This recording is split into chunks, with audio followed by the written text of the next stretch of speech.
दोस्तों नमस्कार। वैश्विक जगत में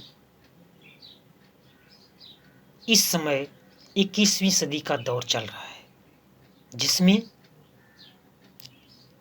यह सदी भारत की सदी है, क्योंकि यहाँ पर युवा शक्ति है और युवा शक्ति किसी देश की खिड़की कही जा सकती है, क्योंकि इसी खिड़की के माध्यम से उसके हर स्थिति परिस्थिति, विकास इत्यादि के बारे में जाना और समझा जा सकता है। अभी आई अंतर्राष्ट्रीय श्रम संगठन इंटरनेशनल लेबर ऑर्गेनाइजेशन ने एक सूची जारी की है, जिसमें उन्होंने भारत की युवा शक्ति के बारे में स्पष्टीकरण दिया हुआ है और उन्होंने बताया है कि भारत जैसे विशाल देश में और लोकतांत्रिक जैसे देश में बेरोजगारी की दर निरंतर बढ़ते बढ़ते 85% हो गई है।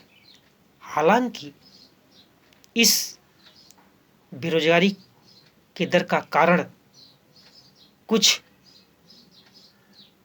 संगठन जनसंख्या वृद्धि को मानते हैं। जैसे कुछ देश में जनसंख्या वह पिरामिड जैसे नाइजीरिया की है, स्थिर जनसंख्या ऑस्ट्रेलिया की है और ह्रासमान जनसंख्या जापान की है। लेकिन उसमें अधिकतर संगठनों ने यह स्पष्टीकरण किया है कि जिस प्रकार से भारत में भर्ती योजनाओं का क्रियान्वयन होना चाहिए समय परिस्थितियों के अनुसार, वैसी भर्तियों का आयोजन नहीं किया जा रहा है, जिसकी वजह से यहाँ बेरोजगारी की दर निरंतर बढ़ रही है। यद्यपि सरकार का दावा है और उन्होंने उल्लेखित किया है कि वह कई योजनाओं को रोजगार हेतु क्रियान्वित किया हुआ है, जैसे मुस्कान योजना, जो हाशिए पर रहने वाले लोग हैं उनके लिए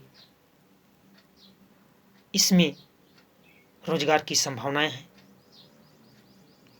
पीएम दक्ष योजना, मनरेगा योजना, स्टार्टअप इंडिया, रोजगार मेला, इंदिरा गांधी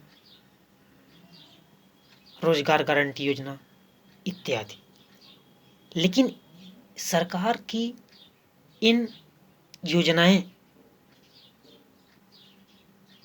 इन युवाओं के लिए और इन युवाओं के दृष्टि से यह नगण्य के बराबर हैं, जिसमें भविष्य उनको अपना दिखता नहीं। ऐसी स्थितियों में जब भारत सरकार या भारत की राज्य सरकार जब किसी भर्ती का आयोजन करते हैं, तो उसमें बेतहाशा बेरोजगारी की दर एवं आंकड़े स्पष्ट हो जाते हैं। चाहे वह उत्तर प्रदेश जैसे विशाल जनसंख्या वाला राज्य हो, बिहार हो एवं अन्य राज्य हो। ऐसी स्थितियों में आज युवाओं की मानसिक, सामाजिक एवं अन्य गतिविधियां विकृत होती जा रही हैं, जिससे उनकी सोच निरंतर बूढ़ी होती जा रही है। अतः हमें अंतर्राष्ट्रीय श्रम संगठन के द्वारा जारी की गई सूची ने हमें एक तरह से आईना दिखाया है और हमें उसको स्वीकार करके और उसको आधार बन करके हमें आगे बढ़ना चाहिए। जय हिंद।